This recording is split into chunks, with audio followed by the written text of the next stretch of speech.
અમારું ચેનલનું નામ સદગુરુ ઉગમ અમારું ચેનલનું નામ છે.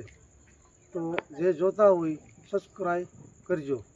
અને કાયમી માટે સત્સંગના વિડીયો અમે બે મૂકીએ તો કોઈ પણ સાંભળતા હોય તો સબસ્ક્રાઈબ કરવાની ભાઈ. અને સંતો વિશે કાયમી ચર્ચા કરીશું. આપણે વંથલીનો પુરાવો જે સંતો થઈ ગયા વંથલીમાં કરમણ બાપા મેઘવાર, લક્ષ્મી સાહેબ પોતાના શિષ્ય. હવે લક્ષ્મી સાહેબની પોતાના મા બાપ દેહકાર થઈ ગયા, સમાધિ લઈ ગયા, ઘણો સમય થયો. પોતાની માં એક હાજરીમાં લખીરામને બોલાવીને કીધું કે બેટા ગામો ગામ રમત કરજે પણ વંથલી ન જઈએ. હવે પોતાની માએ આવું કીધું એટલે પોતાને વિચાર થયો કે કેમ મારી માં ના પાડે વંથલીમાં જવાનું. એટલે એની માને પૂછ્યું કે માં હું વંથલીમાં? કે ભાઈ તારા બાપા હતા, એ તારા બાપા જે દીકરી આપણી બેન આપેલ છે તો આપણે થોડો કભાવ છે ને યારે, તો આની માટે તો સત્સંગ દ્વારા કાયમી માટે તો ભાઈ તું ભલે જા, ભવાઈની રમત કરી એનું કંઈ નાની, પણ વંથલી ન જા તો મારા જીવને સદગતિ મળે. એટલે પોતાની માને કીધું કે માં તો જે તમે કહો એ હું પાલન કરીશ. એટલે પાણીની સમસી ભરી અને પોતાની માની જ્યારે આપ્યું પાણી એટલે એની માં અવસાન્યા લક્ષ્મી સાહેબની માં પાયમાં. હવે આમ કરતાં કરતાં થોડોક સમય થયો. પોતાના 5-7 જણા ભવાઈ એના ભેરા હતા મંડળવાળા. એનું કીધું કે ભાઈ તો હવે આપણે રમત કરીએ. કે ભાઈ એ તો ઠીક છે, આપણે ગામો ગામ રમત કરી. ભાઈ વંથલી જઈએ તો? કે ભાઈ તમારી ઈચ્છાની વાત. કે તો હાલો. એટલે વંથલી ગયા. પોતાની બેન વંથલીમાં રહેતા એટલે વંથલીમાં ત્યાં મેઘવારની નાકે વણકર સમાજની વાહની બાજુમાં પોતાની બેન રહેતી. એટલે ત્યાં જઈ અને બધાએ ઉતારો નાખ્યો. હવે આમ કરતાં કરતાં હાંજનો સમય થયો એટલે પોતાની બેનને કહેવા લાગી કે જે 5-7 જણા ભેરા આવ્યા છે એની બેન તું જમાડજે, તો હું ઉત્તરને આટલી લેવા માટે જાઉં. બેન વાસ કીમડો આવ્યો, મેઘવાર વાસ. કે તો જો ભાઈ આ વાસ ઈમડો છે. એટલે એને મેઘવાર વાસનું સીંધું એટલે પોતાને ત્યાં જવા લાગ્યા.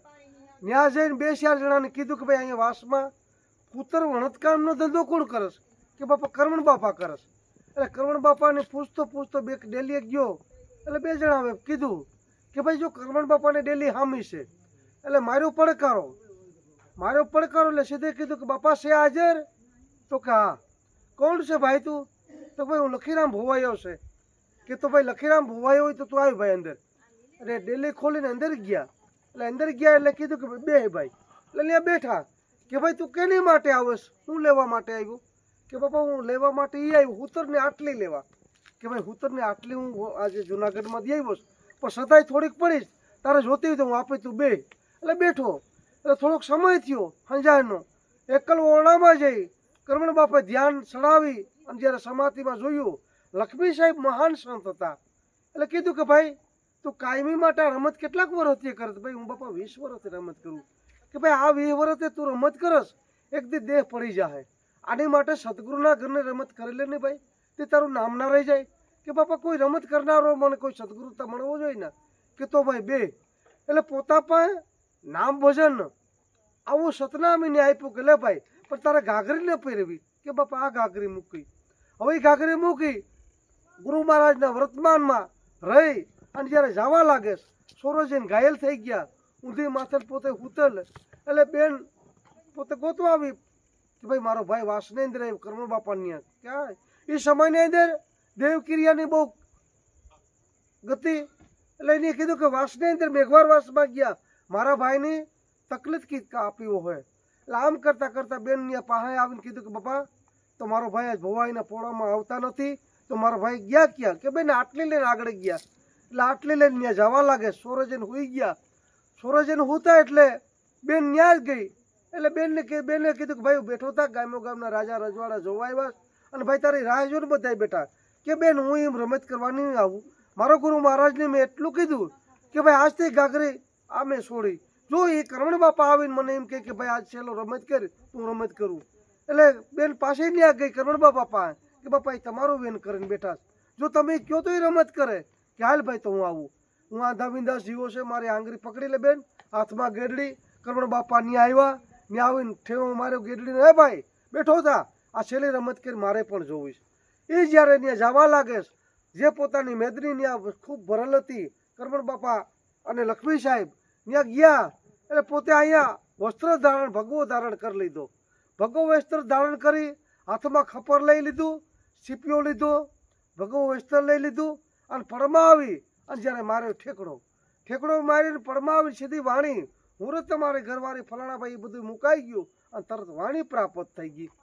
પેલી વાણી કરમણ બાપા પાસે લક્ષ્મી સાહેબ કીએ બોલ્યા કે બેન વર્તાઈ ગયા આનંદ લીલા લહેર મારી બાઈઓ મને આજ ભીતરમાંથી સદગુરુ મળ્યા. પેલી કડી આ બોલ્યા. બીજી કડી શું કીધી કે 52 બજારું 84 સોવટા રંગમૂળ બે કંસનના કીધા એ મૂલોમાં મારો સદગુરુ બિરાજે મારી ત્રિકુટીમાં લાગી તાળી બેન મને આજ ભીતરમાંથી સદગુરુ મળ્યા.